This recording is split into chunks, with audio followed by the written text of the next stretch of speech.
De mon point de vue, hein, il y a une espèce d'excitation. Il faut trouver des médicaments nouveaux, il faut trouver des vaccins, faut trouver... Et donc, je leur dis, écoutez, vous voulez pas, juste la chloroquine, c'est pas compliqué, c'est pas cher, vous voulez pas prendre ça. Enfin, vous coupez l'herbe sous les pieds d'une quantité de gens qui pensent qu'ils vont avoir le prix Nobel pour avoir trouvé un nouveau médicament contre le coronavirus.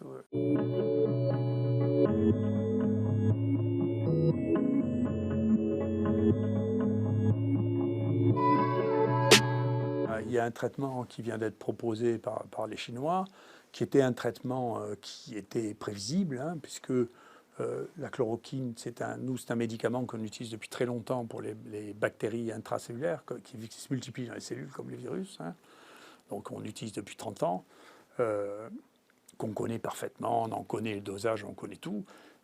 On avait écrit avec mon collaborateur Jean-Marc Rollin que la chloroquine était probablement un médicament d'avenir dans les infections virales il y a 10 ans de ça. Hein.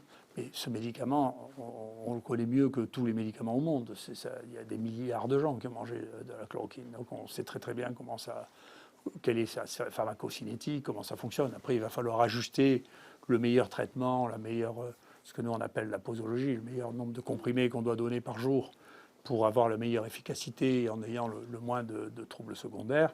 Mais ça, c'est juste une question de tâtonnement, quoi. Dans le monde, les infections respiratoires, en 2019, c'était 2,6 millions de morts.